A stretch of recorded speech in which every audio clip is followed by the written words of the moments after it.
Subscribe to our channel by clicking the subscribe button. Click the bell button and enjoy the latest uploads from our channel. Defense Secretary Jim Mattis said recently it would be game on if North Korea were to fire a missile at the United States or its allies, but how fast things would happen is not so clear. A leading expert in missile defense told Fox News there would not be much time to decide to shoot down a North Korean missile. Keep in mind the entire flight time from North Korea to the United States is well under any hour, and the authority is given in advance. It's pre-designated, he added.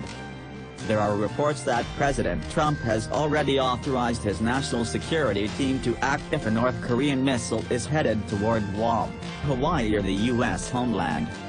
When any missile is launched around the world, it produces a plume and heat signature that is quickly picked up by U.S. military spy satellites. Almost immediately the information is transferred to the North American Aerospace Defense Command, better known as NORAD, as well as the U.S. Strategic Command, which controls the military's nuclear forces. Caraco says both NORAD and U.S. Strategic Command quickly assess where the missile is going and decide whether it is a threat to the United States, its allies or any U.S. military forces in the region. U.S. missile defense has come a long way since its inception 13 years ago. By the end of this year, 44 ground-based interceptor missiles will be housed in silos between two U.S. Air Force bases in Alaska and California. The last two tests of the ground-based interceptors have been successful despite a spotty track record previously. I'm very confident that this system can and will defend the homeland if attacked, said the former head of the U.S. Missile Defense Agency, Vice Admiral James D. Syring. But even this new technology needs improving. Today's kill vehicle from the interceptor missiles dates back to the 1990s, according to Caraco. To protect South Korea and the U.S. territory of Guam, the U.S. military has deployed the THAAD anti-ballistic missile system. Right now THAAD, Terminal High Altitude Area Defense, is only operated by the United States military, but there are only a few systems available to deploy. The United States has only about 5 or 6 THAAD batteries for the world, said Caraco. The United Arab Emirates has 2 THAAD batteries and the Saudis have announced they will be purchasing 7 batteries, Caraco said. That is a perfect 15 for 15 over its lifetime in controlled tests to destroy short or medium-range ballistic missiles, including 2 recent tests from Kodiak, Alaska which shot down ballistic missiles over the Pacific.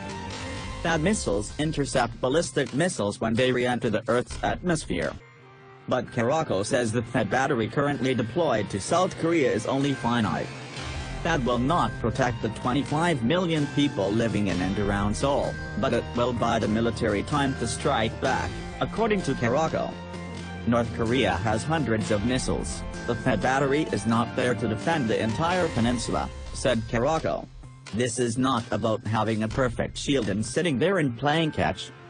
This week, the U.S. Army added 4 more launchers, over the objections of Russia and China, to join the 2 already in place, bringing the total now to 48 missiles to defend South Korea. Japan does not have the THAAD system. Sitting offshore are Aegis destroyers that are designed to shoot down ballistic missiles outside the atmosphere in space. Protecting Japan are Patriot missile batteries that provide a last-ditch protection should any missiles get through the Aegis warships deployed at sea. The aircraft carrier USS Ronald Reagan was put to sea this morning from Tokyo Bay for pre-planned training exercises at sea, according to the U.S. Navy. Separately, a ballistic missile defense warship will always be on alert near Japan. Defense Secretary Jim Mattis will join the President and the rest of the cabinet along with their families at Camp David this weekend.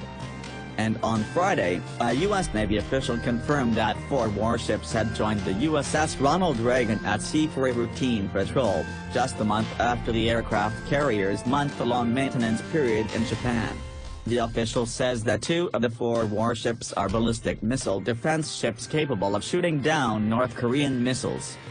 The 4 warships carry more than 100 Tomahawk cruise missiles among them. ahead of a meeting with Kuwaiti Deputy Prime Minister and Defense Minister Sheikh Mohammed al-Khalid al-Hamid al-Sabah at the Pentagon Thursday. Defense Secretary Mattis was asked by a reporter what would happen if North Korea fired a missile at the United States or threatened any allies this weekend. "We'll deal with it," he replied.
Subscribe to our channel by clicking the subscribe button.